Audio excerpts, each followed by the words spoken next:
Hi friends, இன்றைக்கி June 28 வெள்ளிக்கிழமை. இன்றைக்கி சீரியலெல்லாம் என்ன நடந்திருக்குன்னு சொல்லிட்டு இப்போ பார்த்தலாம். ஃபஸ்ட்டு பார்த்தீங்கன்னா பாகியலட்சுமி பார்த்தலாம். பாகியலட்சுமியில் பார்த்தீங்கன்னா, இப்போ கோபி வந்துட்டு அவங்க அம்மா ஏதோ ஊருக்கு போகிறத பார்த்துட்டு அதே யோசனையோட வீட்டுக்குள்ளார வரும்போது ராதிகா வந்து அவசரமாக எங்கேயோ கிளம்பிட்டு இருக்காங்க. எங்கம்மா அதுக்குள்ளார வந்து ஆஃபீஸ் கிளம்பாத, உன்னை இன்னும் கொஞ்சம் ரெஸ்ட் எடுக்க சொல்லி டாக்டர் சொல்லியிருக்காங்கல்ல அப்படின்ற மாதிரி இவர் தன்மையாக தான் பேசிகிட்டு இருக்காரு. ஆனால் ராதிகா வந்து பார்த்தீங்கன்னா பயங்கரமாக முறைச்சிட்டு இருக்காங்க. பார்த்தா வந்து பார்த்தீங்கன்னா கமலாவும் ரெடியாகி வந்துடுறாங்க, மையும் ரெடியாகி வந்துடுறாங்க. 3 பேரும் போகிறீங்களா, எங்கே போகிறீங்க அப்படின்னா ஆஃபீஸ் போகலையா, எங்கே போகிறீங்க அப்படின்ற மாதிரி வந்து சொல்லும்போது அது உங்ககிட்ட சொல்லணும்னு அவசியம் இல்லை அப்படின்ற மாதிரி வந்து ராதிகா வந்து சொல்கிறாங்க. அதுக்கப்புறம் கோபி வந்து மயூட்ட வந்து கேட்குறாங்க, மயூ எங்கடா போகிறீங்க அப்படின்னா தான் மம்மிக்கு வந்து செக்அப் பண்ணுறதுக்காக போகிறோம் டாடி அப்படின்னு சொல்கிறாங்க. உடனே கோபிக்கு வந்து ஐயோ ஆமாம் இல்லை, உன்னை செக்கப்புக்கு வர சொல்லியிருக்காங்கல்ல, 2 மினிட்ஸ் ராதிகா, நான் போய் ரெடி ஆகிட்டு வந்துடுறேன் அப்படின்னா தான் அதெல்லாம் ஒன்றும் அவசியமே இல்லை, நீங்கள் வரணுன்ற தேவையும் ஒன்றும் கிடையாது அப்படின்ற மாதிரி வந்து சொல்கிறாங்க. ஏன் ராதிகா இந்த மாதிரி வந்து பேசுகிற, நான் வந்துடுறேன் அப்படின்ற மாதிரி வந்து சொல்கிறாங்க. உடனே இந்த கமலா வந்து சொல்கிறாங்க, உங்களுக்கு எங்கே மாப்பிள்ள இதெல்லாம் வந்து ஞாபகத்தில் இருக்க போது, அவளை டாக்டர்கிட்ட கூட்டிகிட்டு போகணுன்ற ஞாபகம்லாம் கிடையாது, உங்களுக்கு எப்பயும் உங்கள் அம்மா ஞாபகம் தான், நீங்கள் போங்க, நீங்கள் போய் அதை பாருங்கள், அவளை பார்த்துக்க தான் நான் இருக்கேன்ல, நான் பார்த்துக்கிறேன் அப்படின்ற மாதிரி சொல்கிறாங்க. அத்தை கொஞ்சம் தயவு செஞ்சு நீங்கள் பேசாமல் இருக்கீங்களா அப்படின்ற மாதிரி சொல்கிறாங்க. அவங்க எதுக்கு பேசாமல் இருக்கணும், எனக்காக சப்போர்ட் பண்ண ஒருத்தர் கூட இருக்கக்கூடாதுன்னு நீங்கள் நினைக்கிறீங்களா அப்படின்ற மாதிரி ராதிகா வந்து சொல்கிறாங்க. உன்னை கோபி வந்து எதுவாக இருந்தாலும் வந்து பேசிக்கலாம், முதல்ல ஹாஸ்பிட்டல் கிளம்பணும், நான் ஒரு 2 மினிட்ஸில் வந்துடுறேன் அப்படின்னது அவங்க வந்து சொல்ல இவங்க பாட்டிக்கு இவங்க வந்து கிளம்பி போயிடுறாங்க. அப்புறம் மயுவை ஏன் கூட்டிகிட்டு போகிறீங்க, மயுவையாவது நான் பார்த்துக்கிறேன் அப்படின்னது, உங்களெல்லாம் நம்பி மயுவை எல்லாம் விட முடியாது, திடீர்னு உங்கள் அம்மா ஏதாவது ஃபோன் பண்ணுவாங்க, அப்படியே நீங்கள் கிளம்பி போயிடுவீங்க, அதனால் உங்களை நம்பியெல்லாம் மயுவை விட மாட்டோம் அப்படின்ட்டு எல்லாத்துக்கும் அந்த கமலா தான் பதில் சொல்லிட்டு கிளம்பி போயிடுறாங்க. அதுக்கப்புறம் பார்த்தீங்கன்னா ஹாஸ்பிட்டல் வந்து போயிட்டு வந்துடுறாங்க. வந்ததுமே வந்து டாக்டர் என்ன சொல்கிறாங்க அப்படின்னு சொல்லிட்டு கேட்குறாங்க. வந்து உடனே ராதிகா வந்து அதுக்கு எதுவும் பதிலே பேசாமல் உள்ளே போயிடுறாங்க. உடனே வந்து ராதிகா, நான் தான் கேட்குறேன்ல, டாக்டர் வந்து என்ன சொன்னாங்க அப்படின்ற மாதிரி சொல்கிறாங்க. அப்பயும் வந்து ராதிகா வந்து பதிலே சொல்லாமல் போயிடுறாங்க. உடனே வந்து பார்த்தீங்கன்னா கமலாட்ட வந்து கேட்குறாங்க, அத்தை டாக்டர் வந்து என்ன சொன்னாங்க, ராதிகாவோட ஹெல்த் எப்படி இருக்குது சொல்லுங்கள் அப்படின்ற மாதிரி சொன்னதும் உடனே கமலா வந்து சொல்கிறாங்க, நல்லா ரெஸ்ட் எடுக்கணுமா, நல்லா டைமுக்கு வந்து சாப்பிடணுமா, எந்த டென்ஷனும் இல்லாமல் நல்லா தூங்கி எந்திரிக்கணுமா, ஆனால் அதெல்லாம் அவளுக்கு இந்த வீட்டில் வந்து எங்கே நடக்கும் அப்படின்ற மாதிரி உடனே வந்து ஒரு இக்கு வச்சு பேசுகிறாங்க. உடனே கோபி வந்து சொல்கிறாங்க, ஏன் ராதிகாக்கு என்ன, அவளை நல்லா பார்த்துக்க தான் நான் இருக்கல அப்படின்ற மாதிரி வந்து சொல்கிறாங்க. பார்த்துக்கிட்டீங்களே, அதான் நல்லா பார்த்துக்கிட்டீங்களே, டெய்லி குடிச்சிட்டு வர்றது, எப்போ பார்த்தாலும் உங்கள் அம்மா புராணம் பேசுறது, உங்கள் அம்மா பண்ணதை நினச்சி அவள் சரியாக நைட்டெல்லாம் தூங்க முடியல, சாப்பிட முடியலன்னு சொல்லிட்டு இருக்கா.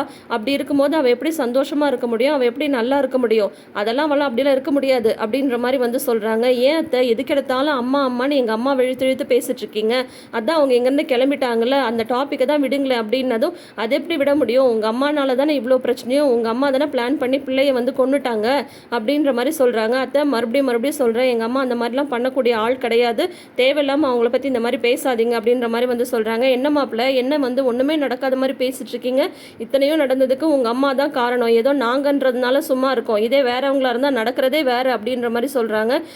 என்ன பண்ணுவீங்க அப்படின்னதும், என்ன பண்ணுவோம்மா, நேராக போலீஸில் பிடிச்சி கொடுத்து உங்கள் அம்மா வந்து உள்ளே தூக்கி போட்டிருப்பேன், இந்நேரம் உங்கள் அம்மா வந்து கம்பி தான் எண்ணிட்டு இருக்கணும், ஏதோ பாவம் பார்த்து உங்கள் அம்மா விட்டு வச்சிருக்கேன் அப்படின்ற மாதிரி வந்து ரொம்ப திமிரா ரொம்ப எகத்தாளமாக பேசுகிறாங்க அந்த கமலா.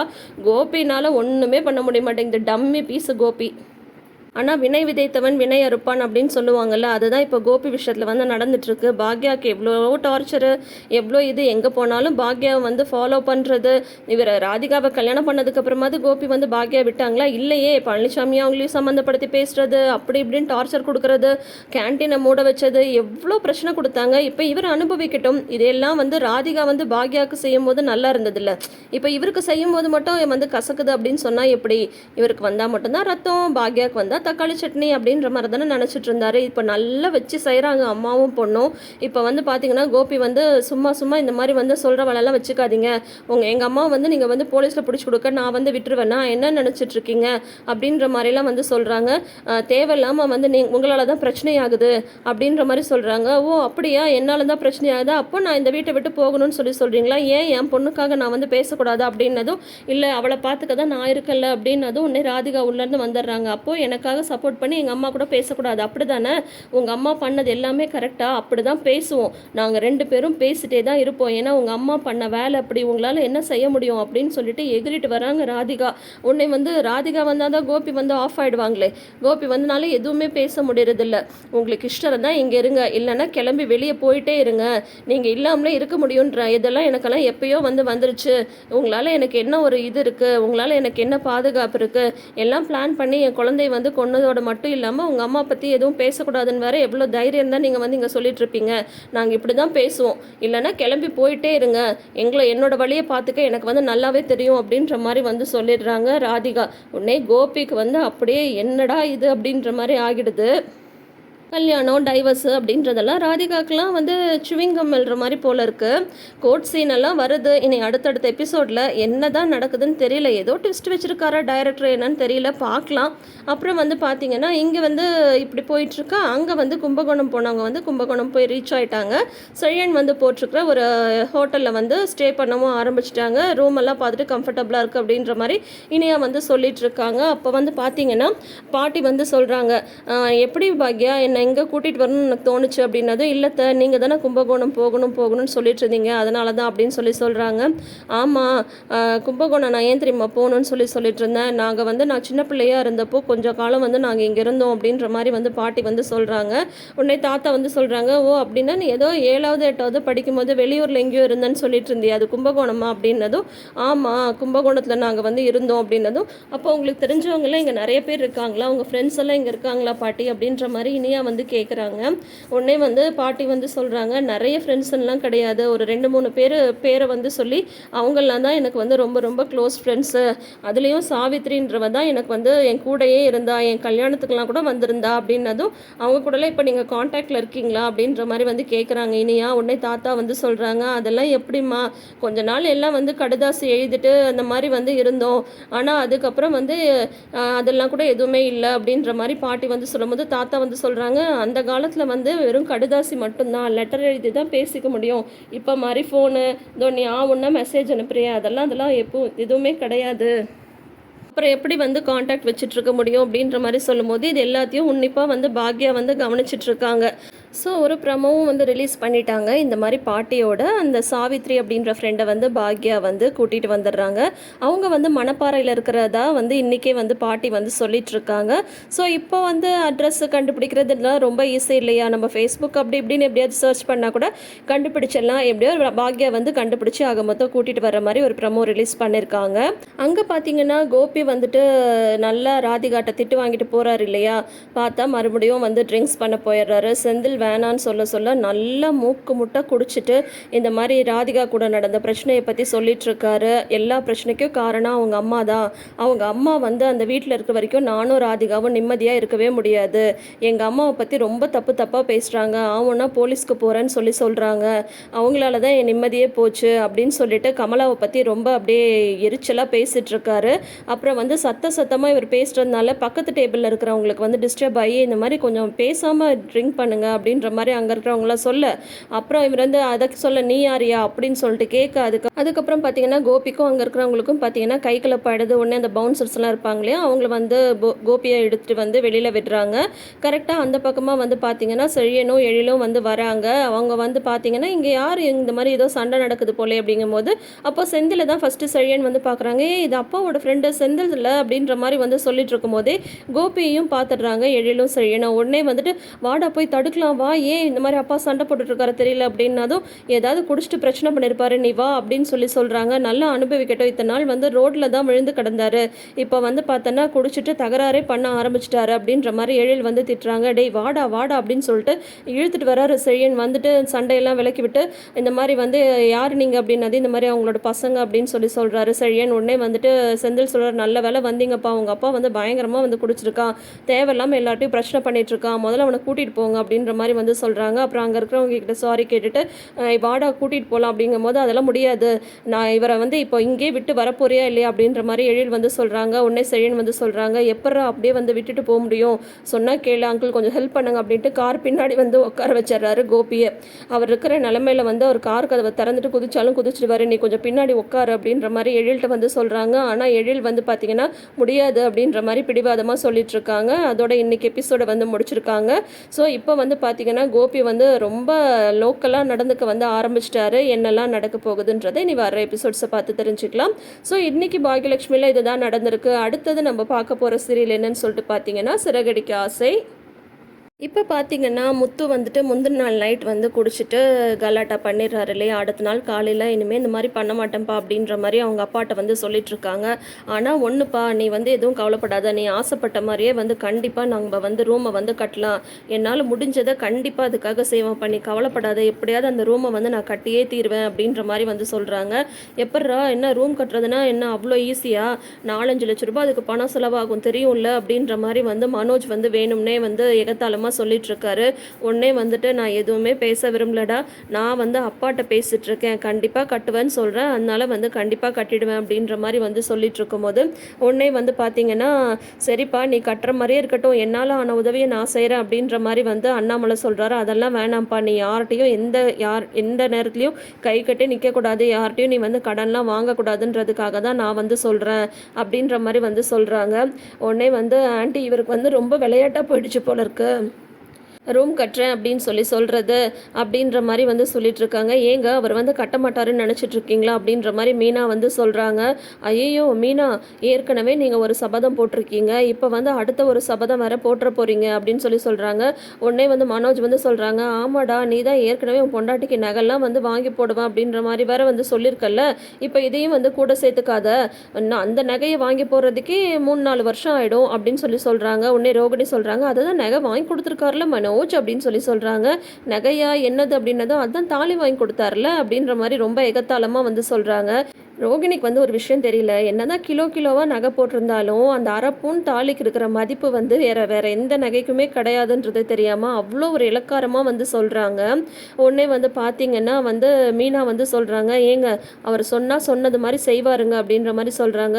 அடே அம்மா மங்கம்மா, உடனே அடுத்த சபதத்தை வந்து போட்டுறாது அப்படின்ற மாதிரி விஜயாவும் இலக்காரமாக பேச உடனே மீனா வந்துட்டு இவர் முத்து வந்து சொல்கிறாங்க, மீனா பேசாமரு அப்படின்னு சொல்லிட்டு, ஏன் இப்போ நான் சபதம் தான் போட்டால் என்ன, இப்போ நான் சொல்கிறேன் மாமா, நீங்கள் வந்து அங்கே இங்கேன்னு கடன் வாங்கி எங்கேயும் நீங்கள் வந்து கஷ்டப்படாதீங்க, அவர் சொன்ன மாதிரியே அந்த ரூமை வந்து அவர் தனியால் கண்டிப்பாக கட்டி முடிப்பார், இது வந்து இவங்க எல்லாரும் சொல்கிற மாதிரி நான் போடுற சபதமாகவே நீங்கள் வந்து வச்சுக்கோங்க அப்படின்ட்டு சத்தியம் பண்ணுறாங்க மீனா. உடனே வந்து பார்த்தீங்கன்னா எப்படிமா அது அவன் ஒருத்தனால முடியும், அவனால் அதுக்கு ரொம்ப கஷ்டமா அப்படின்னு சொல்கிறாங்க அண்ணாமலை. உடனே வந்து ரவி வந்து சொல்கிறாங்க, என்னால் முடிஞ்ச ஹெல்ப்பை நானும் பண்ணுறேன் நீ அப்படின்ற மாதிரி வந்து சொல்கிறாங்க. அதெல்லாம் வேணாம் ரவி, இவர் வந்து இப்போ சொல்கிறார், நான் தான் சொல்கிறேன்ல சொன்ன மாதிரியே இவர் வந்து கண்டிப்பாக செஞ்சு முடிப்பார் அப்படின்னு சொல்கிறாங்க. உடனே பின்னாடி இருந்து மைண்ட் வாய்ஸ் பேசிட்டு இருக்காரு முத்து, அடி பாவி, வேணான்னு சொல்ல உன் பாட்டிக்கு இஷ்டத்துக்கு சபதத்தை போட்டு போறியா, அது எல்லாத்துலேயும் மாட்ட போகிறது நான் தானே அப்படின்ற மாதிரி வந்து சொல்கிறாங்க. ஆஹா ஆரம்பிச்சிட்டாப்பா, அடுத்த சபதத்தை வந்து போட்டுட்டா, என்ன இந்த வீட்டில் வந்து சபதமாக போட்டுட்ருக்கணும்னு முடிவு பண்ணிட்டு இருக்கியா, உன் புருஷனால எதுவும் முடியலனாலும் இந்த வீம்புக்கெல்லாம் ஒன்றும் குறைச்சல் இல்லை, காரோட்டி பூ கட்டி அப்படியே ரூமை வந்து நீங்கள் கட்டிடுவீங்க அப்படி தானே, ஏங்க அதான் வந்து ரூமே அவங்களே கட்டிக்கிறேன்னு சொல்லிட்டாங்கல்ல, அப்புறம் என்னங்க வாங்க நம்ம வேலையை பார்க்கலாம் அப்படின்றாங்க. உடனே மனோஜ் வந்து சொல்கிறாரு, அப்பா அதுதான் வந்து ரூம் அவன் கட்டுறேன்னு சொல்லிட்டாலப்பா, இனிமேல் வந்து வீட்டு பணம் வந்து கொடுக்க தேவையில்லை தானே அப்படின்னதும் உடனே வந்து ரவி வந்து சொல்கிறாரு, அவன் வந்து ரூம் கட்டுறதுக்கு தான் பணம் வந்து தரேன்னு சொல்லியிருக்கான், வீட்டு செலவுக்கு நம்ம பணம் கொடுத்து தானே ஆகணும் அப்படின்ற மாதிரி ரவி வந்து சொல்கிறாங்க. உடனே ஸ்ருதியும் ஆமாம் அப்படின்ற மாதிரி வந்து சொல்கிறாங்க. உடனே வந்துட்டு ரவி அவன் வந்து ஓசிலேயே இருந்துட்டு போயிடலான்னு சொல்லிட்டு பார்க்குறான்டா, அதனால தான் அவன் இந்த மாதிரி காசுன்னா உடனே வந்து பின்வாங்கிடுவான்னு நம்மளுக்கு என்ன தெரியாதா என்ன அப்படின்ற மாதிரி முத்து வந்து சொல்கிறாங்க. ரவி எது சொன்னாலும் அதுக்கெல்லாம் ரோகிணி பேசாமல் இருப்பாங்க, ஆனால் முத்து சொல்லிட்டா உடனே தான் அவங்க பொங்கி எழுந்துடுவாங்களே. உடனே ரோகிணி வந்து சொல்கிறாங்க, தோ பாருங்க முத்து, நாங்கள் சொன்ன மாதிரியே நாங்கள் வீட்டு செலவுக்கு காசு கொடுப்போம், நீ வா மனோஜ் நம்ம போகலாம் அப்படின்னு சொல்லிட்டு உடனே கிளம்பி போயிடுறாங்க. உடனே வந்து ஸ்ருதி வந்து சொல்கிறாங்க, மீனா நீங்கள் வந்து சபதம் போட்டிருக்கீங்க, அது வந்து நடக்குமா நடக்காதான்லாம் எனக்கு தெரியாது, ஆனால் உங்கள் கான்ஃபிடென்ஸ்க்கு என்னுடைய வாழ்த்துக்கள், கண்டிப்பாக நீங்கள் நினச்ச மாதிரியே எல்லாமே நடக்கணும் அப்படின்ற மாதிரி ஸ்ருதி வந்து விஷ் பண்ணுறாங்க. மறுபடியுமே ரவி வந்து சொல்கிறாங்க, அண்ணே நானும் ஹெல்ப் பண்ணுறேன் நீ அப்படின்ட்டு. இல்லை ரவி வேண்டாம், அவர் சொன்ன மாதிரியே அவர் செஞ்சு காட்டுவார், எனக்கு அந்த நம்பிக்கை இருக்குது அப்படின்ற மாதிரி மீனா வந்து சொல்கிறாங்க. ஆஹா நல்லா நம்பினாடா அப்படின்ற மாதிரி முத்து பின்னாடி இருந்து ஆக்ஷன் கொடுத்துட்ருக்காரு. அடுத்தது பார்த்தீங்கன்னா, மனோஜ் வந்து கடையில வந்து இருக்காங்க. அவங்களோட ஷோரூம்ல. அப்ப வந்து ரோகிணி வந்து வராங்க.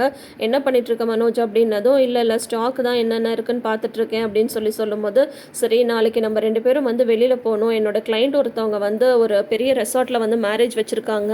அந்த மேரேஜ்க்கு வந்து நம்ம 2 பேரும் போலாம்" அப்படின்ற மாரி வந்து சொல்றாங்க. "கடை இருக்கே, கடைய பார்க்க வேணாமா?" அப்படின்னதும், "ஒரு நாள் தானே, நம்ம 2 பேரும் தனியா டைம் ஸ்பெண்ட் பண்ணி எவ்வளோ நாள் ஆகுது. நம்ம வந்து அங்கேயே வந்து நைட் வந்து ஸ்டே பண்ணிக்கலாம். நம்மளுக்காக ரூம் எல்லாம் அரேஞ்ச் பண்ணியிருக்காங்க" அப்படின்ற மாதிரி சொல்கிறாங்க. இருந்துட்டு போகுது, இருந்தாலும் கடையை வந்து அப்படியே விட்டு போக முடியாதுல்ல, இவங்களுக்குலாம் எக்ஸ்பீரியன்ஸே இல்லை ரோகிணி அப்படின்ற மாதிரி மனோஜ் வந்து சொல்கிறாரு. உடனே வந்து ரோகிணி வந்து, "மனோஜ் ப்ளீஸ் மனோஜ், நம்ம கடையை வந்து வேற யாரையாவது பார்த்துக்க சொல்லலாம். நான் வந்து வித்யா வர சொல்கிறேன், வித்யா வந்து கடையை பார்த்துக்கட்டும். இந்த மாதிரி சான்ஸ் எல்லாம் வந்து கிடைக்கவே கிடைக்காது. நம்ம 2 பேரும் இப்படியே இருந்தால் நம்ம 2 பேருக்குள்ளார கேப் விழுந்துடும். அதனால் நம்ம 2 பேரும் க்ளோஸ் ஆக வேண்டாமா, அதனால் நம்ம போகலான்னு சொல்லிட்டு மனோஜ் ஒரு வழியாக சம்மதிக்க வச்சிடுறாங்க. ஏன்னா இப்போ வந்து ரோகிணிக்கு வந்து எப்படியாவது ப்ரெக்னென்ட் ஆகியே ஆகணும். ஏன்னா குழந்தை பிறந்தா மட்டும்தான் மனோஜ் வந்து இவங்க கைக்குள்ளார இருப்பாங்க அப்படின்ற மாதிரி வந்து ரோகிணி வந்து நினச்சிட்டு இருக்காங்க. ஆனால் வந்து இது எந்தளவு சாத்தியம் அப்படின்றது தெரியல, பார்க்கலாம். உடனே பார்த்தீங்கன்னா, அப்போ பார்த்து மனோஜ்க்கு வந்து ஒரு கால் வருது. ஃபஸ்ட்டு ஓகே சொல்லிடுறாரு. அப்போ வந்து பார்த்தீங்கன்னா, ஒரு சர்வீஸ் அப்பார்ட்மெண்ட்டுக்காக 4, 5 டிவி, 4, 5 ஃப்ரிட்ஜு, 4, 5 இதெல்லாமே வீட்டுக்கு தேவையான ஹோம் அப்ளையன்சஸ்லாம் கேட்குறாங்க. ஒவ்வொன்றிலையும் 5, 5 கேட்குறாங்க. டிவி, ஃப்ரிட்ஜு, வாஷிங் மிஷினு அப்படி இப்படின்ட்டு.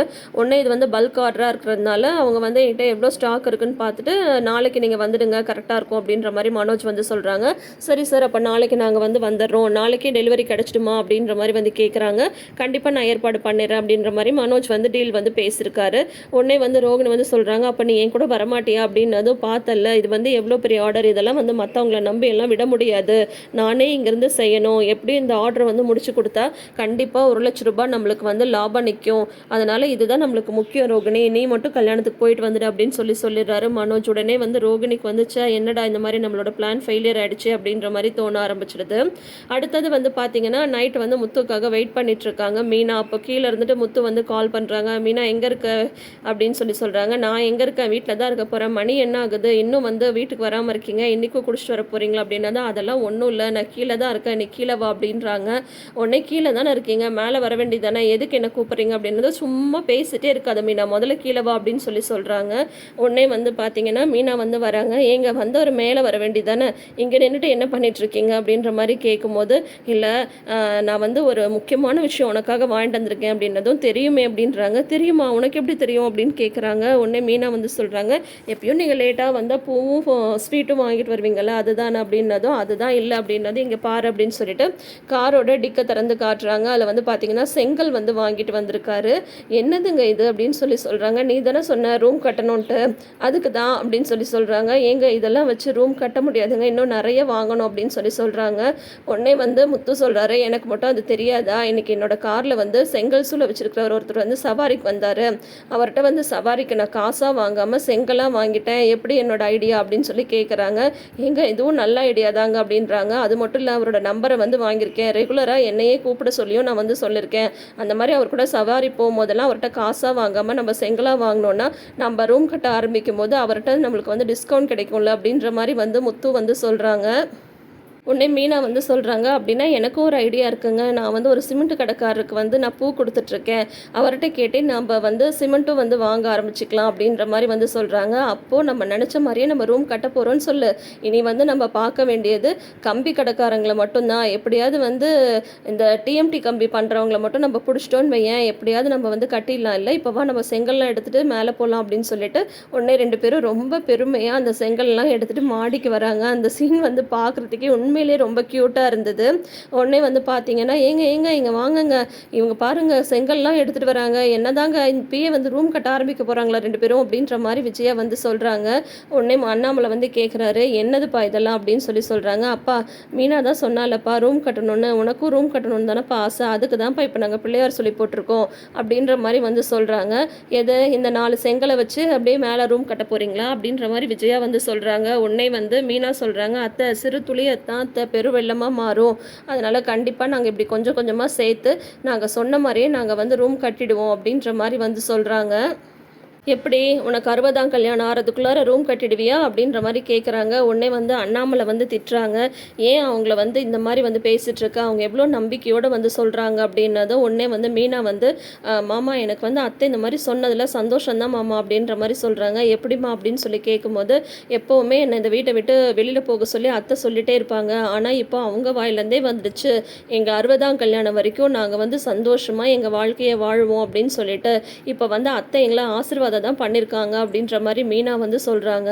அப்பா பாத்தியாப்பா அம்மா திட்டினதை எப்படி ஒரு பாசிட்டிவாக வந்து மீனா மாற்றிட்டான்னு சொல்லிட்டு அப்படின்னதும், சரி சரி வா மீனா நம்ம கொண்டு போய் செங்கலெல்லாம் மேலே வைக்கலாம் அப்படின்னு சொல்லி சொல்கிறாங்க. உடனே அண்ணாமலை சொல்கிறாங்க, அவங்க 2 பேரும் எவ்வளோ நம்பிக்கையாக ஒரு விஷயத்தை வந்து செய்ய ஆரம்பிச்சிருக்காங்க. எப்போ பார்த்தாலும் மனோஜே நீ வந்து என்கரேஜ் பண்ணுற மாதிரி பேசிகிட்டு இருக்கியே, அவன் எது பண்ணாலும் அவனை வந்து ஒசத்தி ஒசத்தி பேசி அவனை வந்து ஏற்றி விடுறல, ஒரு தடவையாவது அந்த மாதிரி முத்துக்கு வந்து நம்பிக்கை வர மாதிரி நீ ஒரு வார்த்தை சொல்லிப்பாரு, அவன் வாழ்க்கையில் வந்து எப்படி முன்னேறுவான் தெரியுமா அப்படின்ற மாதிரி அண்ணாமலை சொல்கிறாங்க. 100க்கு 100 உண்மை. அவங்க அம்மாவோட பாசத்துக்காக தான் முத்து ஏங்குறாரு. விஜயா மட்டும் முத்துக்கு ஆதரவாக பேசினாங்கன்னா முத்து உண்மையிலே லைஃப்பில் வந்து சூப்பராக வந்து வருவார். அது மட்டும் இல்லாமல் இப்போ மேலே போய் இவங்க செங்கல்லாம் அடுக்கி வைக்கிறாங்க இல்லையா, காலையில் சவால் விடும்போதே மீனாட்ட வந்து ஏன் இந்த மாதிரி சவால் மேலே சவால் விடுறேன்னு முத்து வந்து சண்டை போடும்போது மீனா வந்து சொல்கிறாங்க, இத்தனை வயசுக்கு அப்புறம் மாமா வந்து கடன் வாங்குறேன்னு சொல்கிறாரே, நம்ம எப்படிங்க அதை பார்த்துட்டு சும்மா இருக்க முடியும், அதுக்காக தான் நான் இந்த மாதிரி சொன்னேன். அது இல்லாமல் நம்ம நினச்சதை கண்டிப்பாக நிறைவேற்றலாம், நம்ம இன்னொரு கார் வந்து வாங்கலாம், இன்னொரு கார் வாங்கி அதை வந்து நம்ம வாடகைக்கு வந்து விடலாம், அப்போ நம்மளுக்கு இன்னும் கொஞ்சம் வருமானம் வரும்ல அப்படின்ற மாதிரி 2 பேரும் வாழ்க்கையில் எப்படி முன்னேறுறது அப்படின்னு சொல்லிட்டு 2 பேரும் வந்து பார்த்திங்கன்னா பிளான் பண்ணிகிட்ருக்காங்க. இப்போ மேலே போய் அந்த செங்கலெல்லாம் அடுக்கி வச்சு அழகாக இந்த பக்கமும் அந்த பக்கமும் நின்று பார்த்துட்டு அழகாக பார்த்துட்ருக்காங்க முத்துவும் மீனாவும். அதோட தொடரும் போட்டுட்டு நாளைன்னு காட்டுறாங்க. அப்போ வந்து ஸ்ருதியோட காலில் வந்து ரவி நெயில் பாலிஷ் போட்டுட்ருக்காரு. என்னடா பண்ணிகிட்ருக்க, ஏமா இதெல்லாம் நீயே செஞ்சுக்கூடாது அப்படின்னு சொல்லும்போது, புருஷன் வந்து இந்த மாதிரி நெயில் பாலிஷ் அடிக்கும்போது நம்மளுக்கு கிடைக்கிற அந்த ஃபீலிங் இருக்கே, அது ஒரு தனி ஃபீலிங். இந்தாங்க ஆண்டி நீங்களும் போய் அங்கிளை வந்து உங்கள் காலுக்கு நெயில் பாலிஷ் போட சொல்லுங்கள் அப்படின்ற மாதிரி ஸ்ருதி வந்து விஜயாட்ட வந்து வம்பு பண்ணிகிட்ருக்காங்க. அந்த மாதிரியான ஒரு ப்ரமோவோட இன்றைக்கி வந்து சிறகடிக்க ஆசை முடிச்சிருக்காங்க. ஸோ இனி அடுத்து நாளைக்கு வந்து சனிக்கிழமை என்ன ஒரு ட்விஸ்ட்டோட வந்து முடிக்கிறாங்கன்றதை வெயிட் பண்ணி பார்த்து தெரிஞ்சுக்கலாம். அடுத்தது நம்ம பார்க்க போகிறது என்னன்னு பார்த்தீங்கன்னா, பாண்டியன் ஸ்டோர் சீசன் 2. இப்போ பார்த்தீங்கன்னா நம்ம ராஜி வந்து கதிர் வாங்கி கொடுத்த அந்த குர்தாவை வந்து போட்டு வந்துட்டு இங்கேயும் அங்கேயும் அப்படியே ஆடிட்டுருக்காங்க. அப்போ வந்து கரெக்டாக மீனா வந்து கண்டுபிடிச்சிடுறாங்க. என்ன ராஜி கதிர் வாங்கி கொடுத்ததா அப்படின்னதும் ஆமாம் அப்படின்னு சொல்கிறாங்க. பார்த்தீங்களாத்த அப்படின்ற மாதிரி சொல்கிறாங்க. இத்தனை நாள் வந்து பிடிக்காத கல்யாணத்தை பண்ணி வச்சிட்டிங்கன்னு உங்களை சொல்லிட்டு இருந்தாங்கல்ல, இப்போ பாருங்கள் ட்ரெஸ் வாங்கி கொடுக்குற அளவுக்கு போயிருக்கு. என்ன ராஜி லவ்வெல்லாம் ஸ்டார்ட் ஆகிடுச்சா அப்படின்னதும் அப்படியெல்லாம் ஒன்றும் இல்லை, இருந்தாலும் நம்மளுக்காக ஒருத்தர் வந்து மெனக்கெட்டு ஒரு விஷயம் பண்ணும்போது நம்மளுக்கு சந்தோஷமாக இருக்கும்ல, இது வந்து அந்த சந்தோஷம்தான் அப்படின்ற மாதிரி சொல்லிட்டு இருக்கும் போதே வந்து பார்த்தீங்கன்னா கரெக்டாக மயில் வந்து வராங்க. மயில் வந்ததுமே அந்த பேச்சை அப்படியே கட் பண்ணிடுறாங்க கோமதியும் மீனாவும். உடனே வந்து என்னத்தை நீங்கள் 3 பேர் ஏதோ பேசிட்டு இருந்தீங்க, நான் வர்றதை பார்த்ததும் அப்படியே நிறுத்திட்டீங்க அப்படின்ற மாதிரி மயில் வந்து கேட்குறாங்க. சேச்சா அப்படியெல்லாம் ஒன்றும் இல்லைம்மா, 2 பேரும் வந்து வெளியில் கிளம்பிட்டு இருக்காங்க அதுதான் அப்படின்ற மாதிரி வந்து சொல்கிறாங்க. இல்லையே நீங்கள் ஏதோ பேசிட்டு இருந்த மாதிரி இருந்தது, என்னை பார்த்ததும் நிறுத்தின மாதிரி இருந்ததே அப்படின்ற மாதிரி மயில் வந்து சொல்கிறாங்க. உடனே மீனா வந்து சொல்கிறாங்க, ஏங்க நீங்கள் செம்ம புத்திசாலி, கரெக்டாக சொல்லிட்டீங்க. ஆமாம் நாங்கள் 3 பேரும் பேசிட்டு தான் இருந்தோம், நீங்கள் வர்றதை பார்த்துட்டு உங்களுக்கு அந்த விஷயம் தெரியக்கூடாதுன்னு சொல்லிட்டே தான் அந்த பேச்சை வந்து நாங்கள் நிறுத்திட்டோம் அப்படின்னு சொல்லிட்டு மீனா சொல்கிறாங்க. ஏன் அப்படின்னா எனக்கு அந்த விஷயம் தெரியக்கூடாதா அப்படின்றாங்க மயில். உடனே ஆமாங்க நான் தான் சொல்கிறேன்ல உங்களுக்கு அந்த விஷயம் தெரியக்கூடாதுன்னு சொல்லிட்டே தான் நாங்கள் வந்து அந்த பேச்சை நிப்பாட்டினோம் அப்படின்றாங்க. என்னத்தை அவங்க இப்படி சொல்கிறாங்க அப்படின்றாங்க. இல்லைம்மா அவன் சும்மா உங்ககிட்ட விளையாடிட்டுருக்கா, அதெல்லாம் ஒன்றும் இல்லை, நீ போம்மா உனக்கு எதுவும் வேலை இல்லை, உனக்கு ஏதாவது வேலை இருக்குமே அப்படின்ற மாதிரி வந்து சொல்கிறாங்க. ஆமாத்த நான் வந்து இந்த மாதிரி கடைக்கு வந்து சாப்பாடு எடுத்துகிட்டு போகிறதுக்காக தான் பேக் பண்ணுறதுக்காக வந்தேன் அப்படின்றாங்க. ஏம்மா நான் சொன்னால் நீ கேட்கவே மாட்டியா, நீ என்ன சொல்கிறது நான் என்ன கேட்குறதுன்ற மாதிரி தினமும் வந்து சாப்பாடு கொண்டு போக ஆரம்பிச்சுட்டேன் அப்படின்ற மாதிரி சொல்கிறாங்க. அதில் என்னத்த தப்பு இருக்குது, டெய்லி வந்து நான் கொண்டு போய் சாப்பாடு கொடுக்குறதுனால என்ன பிரச்சனை அப்படின்ற மாதிரி சொல்கிறாங்க. இவங்க 2 பேரும் வந்து வெளியில் போகிறாங்க, எனக்கும் வெளியில் போகணும்னு இருக்கும்ல, அதுக்காக தான் நான் வந்து இதை யூஸ் பண்ணிக்கிறேன் அப்படின்ற மாதிரி சொல்கிறாங்க. அதுக்காக வந்து கடைக்கு சாப்பாடு தான் கொண்டு போய் தரணுமா, ஏன் இந்த மாதிரி வெயில் அலைஞ்சு கொண்டு போய் கொடுக்குற அப்படின்னு சொல்கிறாங்க. எங்கள் அம்மா தான் அதை சொன்னாங்க, இந்த மாதிரி கடைக்கு கொண்டு போய் டெய்லி சாப்பாடு கொடுன்ட்டு, அதை தான் நான் செய்கிறேன் அப்படின்றாங்க. உடனே வந்து பார்த்தீங்களாத்த அப்படின்ற மாதிரி வந்து மீனா வந்து அப்படியே கண்ணிலேயே ஜாட காட்டுறாங்க. அப்போது நீ விருப்பத்துக்கு தான் நீ வந்து பண்ண போகிற அப்படி தானே அப்படின்ற மாதிரி வந்து சொல்கிறாங்க. அதான் நான் சொன்னனே அப்படின்னு சொல்லிட்டு அவங்க பாட்டிக்கு அவங்க வந்து உள்ளே போகிறாங்க. பார்த்தீங்கன்னா, சாப்பாடெல்லாம் பேக் பண்ணி எடுத்துட்டு வந்துடுறாங்க. "ஏம்மா நான் சொல்லிட்டே இருக்கேன்" அப்படின்னு சொல்லும்போது, "இருங்கத்த" அப்படின்னு சொல்லும்போது கரெக்ட்டா ஒரு ஃபோன் வருது. இதில வந்து பார்த்தீங்கன்னா, ஆட்டோ வேற வந்துருது. "ஆட்டோ தான் வந்துடுச்சு, நான் கிளம்புறேன்" அப்படின்ற மாரி சொல்லிட்டு போறாங்க. அநேகமா வந்து 2 இடத்துக்கும் வந்து சாப்பாடு கொண்டு போய் குடுக்குற அந்த ஆட்டோ பில்ல பார்த்ததுக்கப்புறம் தான் பாண்டியன் அடங்குவாருன்னு நெனைக்கிறேன். ஏன்னா, ஃபர்ஸ்ட்டு கொண்டு போய் சரவணனுக்கு குடுத்துட்டு, அடுத்தது வந்து கடைக்கு கொண்டு போறாங்க.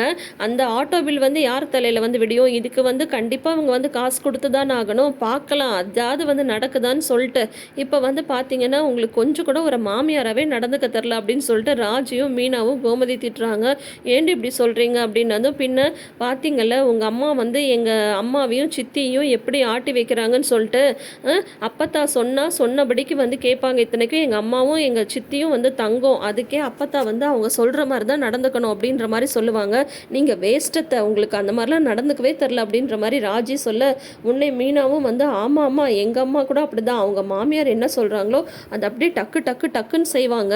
நீங்கள் என்னன்னா ஒரு சாப்பாடு விஷயத்தில் கூட உங்கள் பேச்சை வந்து அவங்க கேட்காத மாதிரி இப்படி வந்து நடந்துக்கிறீங்க. கண்டிப்பாக உங்களுக்கு நடந்துக்கவே தெரிய மாட்டேங்குது அத்தை, நீங்கள் ஒரு வேஸ்ட் அத்தை" அப்படின்ற மாதிரி 2 பேரும் வந்து பார்த்தீங்கன்னா மாற்றி மாற்றி கோமதி வந்து கிண்டல் பண்ணிட்டு இருக்காங்க. "என்னவோ போடி, எனக்கு வந்து அந்த மாதிரிலாம் நடந்துக்க தெரிலல்ல" அப்படின்ற மாதிரி வந்து சொல்லிட்டு இருக்காங்க கோமதி. அதுக்கப்புறம் டைம் ஆயிடுச்சுன்னு சொல்லிட்டு மீனாவும் வந்து கிளம்பி போயிடுறாங்க.